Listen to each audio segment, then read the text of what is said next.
Bali nung previous na video ko, kung naaalala nyo, ayun, nag-rent nga kami ng Honda Rebel 500 para pag-practice ni Calvin. Kaninang umaga yun. Bali, pupunta kami ni Calvin ngayon sa magre-rent kami ng Honda Rebel. Kasi si Calvin plano bumili nito ng Rebel eh. Bali, eto na yung yung i-rent natin. Dito lang sa may Bacoor. Honda Rebel na pula. Bali, ibalik ko bukas 9 o'clock na lang ulit. Tama na.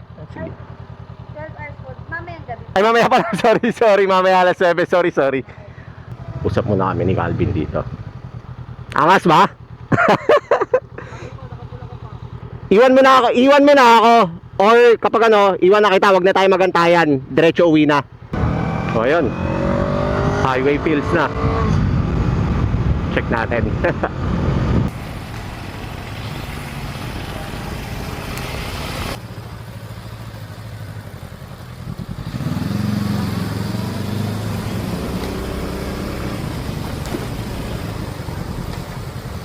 Usog ka banda sa kanan. Sa kanan. Bagal ka konti, bagal. Sige, diretso. Tapos kaliwa tayo sa susunod.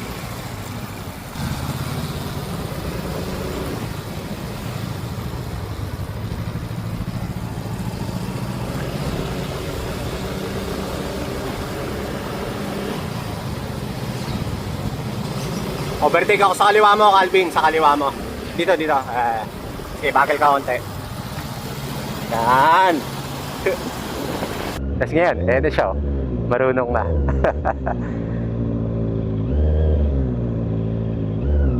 Atwatin eh. Tapos nag-enjoy din siya.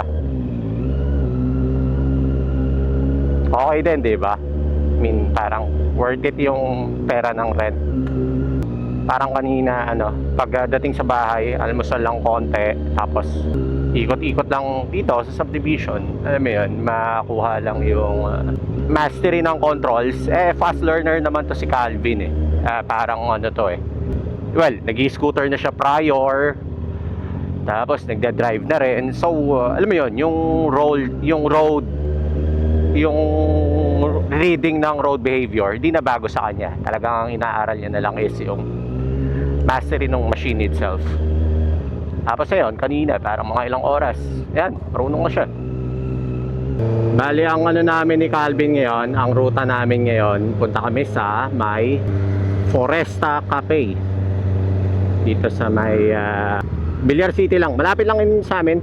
Tapos malapit lang din yung yung parang pinagrentahan namin itong Rebel. So after that, soli na rin namin yung motor. Pero okay na rin for first time highway experience si Calvin. Semi-highway. Bali parang dahil nga first time niya, ang rule namin ngayon is astang parang kotse lang ba? Wala mo nang singit-singit, wala mo nang lane filtering. I mean, parang stay sa lane, alam mo yun, mga ganong bagay. Para kasi hindi naman dapat sabay-sabay mong aaralin eh. Yung iba kasi nape-pressure eh. Basta naman komportable hangga't maaari, komportable. Yun yung importante para mas safe, para walang hindi siya nape-pressure ba. Ayun, gaya nga nung nasabi ko nung previous na video regarding doon sa, alam mo yon, sa pag-aaral mo ng motor. Kaya parang ang bilis ng learning curve eh. Sabi ko sa'yo, kaninang umaga niya lang sinakyan yan. Ngayon, kasabay ko na siya dito sa Daang Hari. Coffee ride agad. Walang 12 hours, coffee ride agad.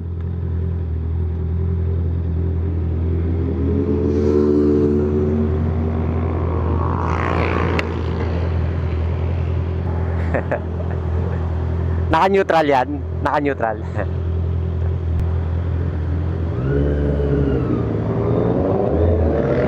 Ayun. Parang kasi si Calvin medyo wala siya sa tall side ng yung height niya eh. Pero nung ginamit niya yung motor, alam mo yun,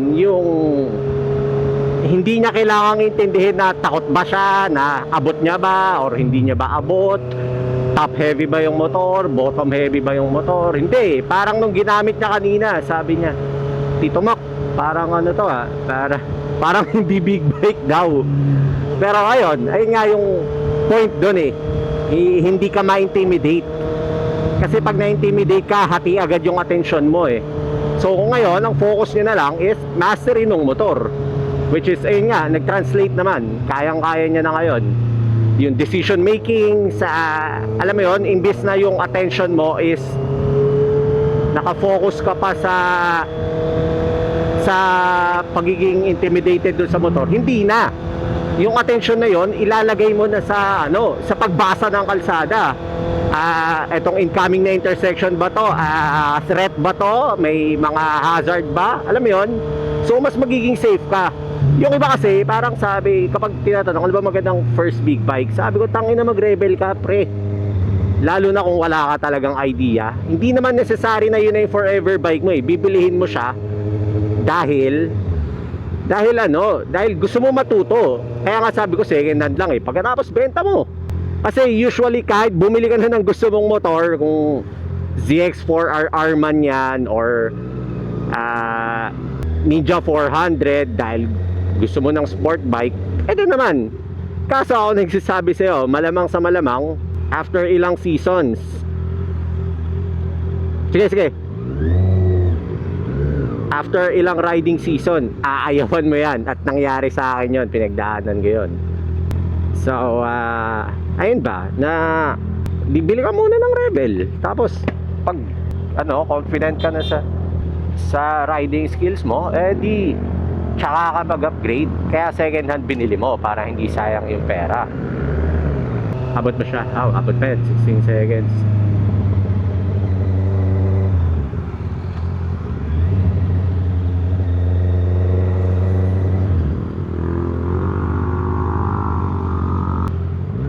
Dito na siya sa likod ko. Ayan nakakasabay na siya sa basa ng traffic. Kala mo hindi beginner eh. Kala mo hindi kanina lang natuto eh. Dito na rin kami. Malapit na. Dito sa intersection ng Dear Joe tsaka bandang Brittany Hotel. Dating rooftop to eh. Rooftop na resto eh. Nag-iba na ng pangalan eh. Yan, kaliwa dito, Villar City. Lang to, mga big bikes lang pwede dito. First time ko makapunta dito eh, pero matagal lang sikat to.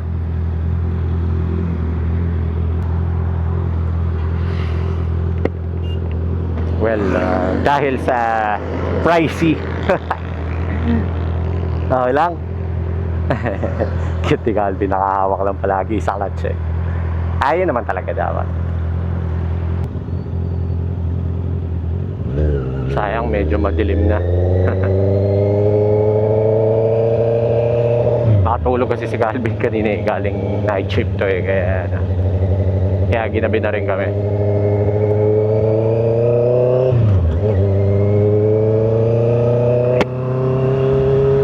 Ay, lamig dito.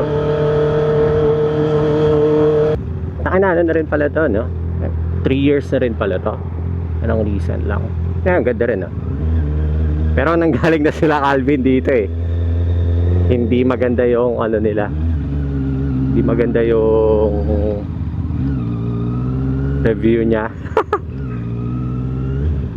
Anyway, for the sake ng naman eh. Para pa-practice niya yung pagmamotor.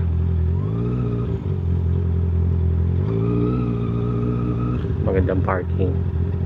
Ito lang.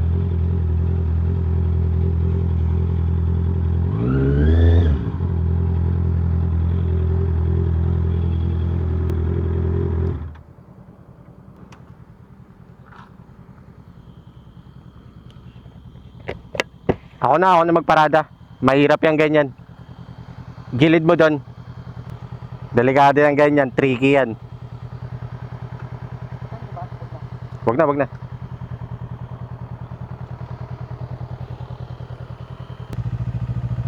Ako nagparada ng motor niya kasi dahil kailan lang siya natuto eh. Medyo tricky itong mga ganitong graba eh. Maraming tumutumba dito. Pwede bang pasokan to? Oo. Ito lang ba yung kainan nila? Full ko lang. Sa taas? Hindi yung taas eh, parang dyan lang. Parang veranda.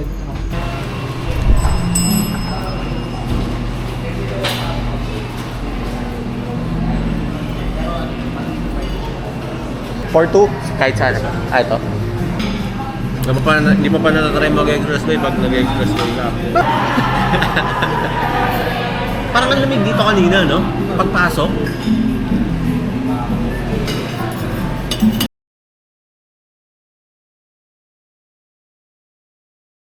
Hilahin ko na.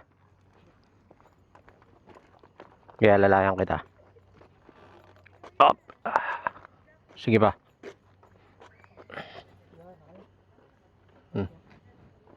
Tayo mo ako dyan.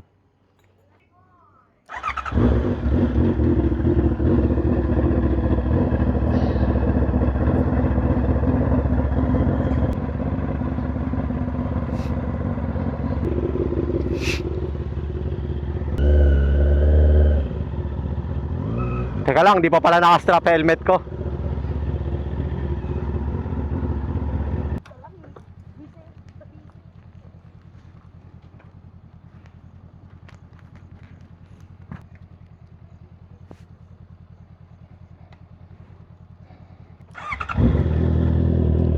Okay na? Ayun. Uwi na rin kami ni Calvin. Ano lang, papagasan lang namin full tank uli. Tapos susoli na namin yung motor. Bali kasama sa kasunduan yun na full tank ibibigay sa'yo, full tank mo rin ibabalik.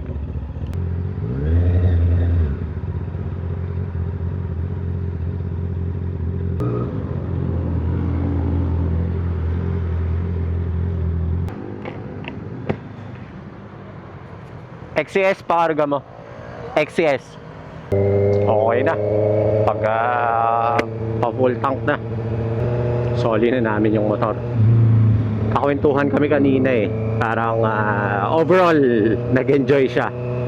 Ganda nung experience niya. Kailan naman habol ko eh, makabudol lang kasama. Para sa susunod, sabi niya, bibili daw talaga siya. Di lang alam kung kailan. Medyo marami ring gastos. Kakabili lang kasi nila ng bahay eh. I mean, parang etong month na matapat sa turnover. Puro pasyal pa. So, yun. Pero, overall, nagustuhan niya yung motor. Yun ang importante doon. Uulit. Ayun. Dito na rin kami sa, sa may subdivision nung nagparent. Pangalan pala nun, Queens Automoto something, nakalimutan ko na. Pero yan ako na lang, lalagay ko na lang yung link sa description para if ever maisipan nyo na mag-rent ng big bike. Di ko alam kung ano pa yung ibang model na meron siya eh. Pati kotse rin meron siya. Pwede nyo puntahan, lalo na kung dito lang din naman kayo sa Cavite, Las Piñas area. Kotse, big bike, BCF Moto din na, para CF Moto ata na empty, bago niya eh. Pero yun, madali lang di kausap. Tapos okay rin yung rates, flexible.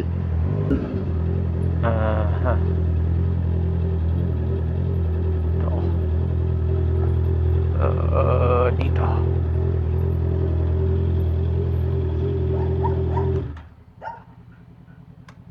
Bali, naiwan na rin namin yung motor. Angkas na lang si Calvin. Magagrab na ito papunta sa kanila. Kukunin niya yung sasakyan nila eh.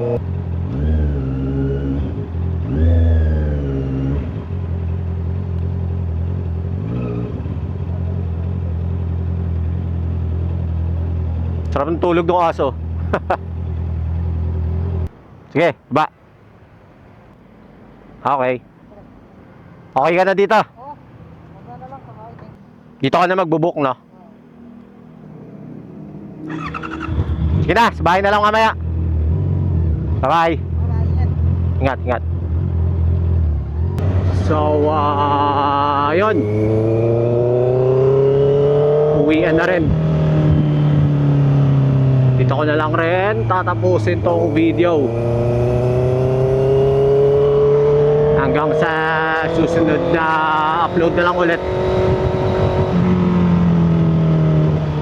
Out na.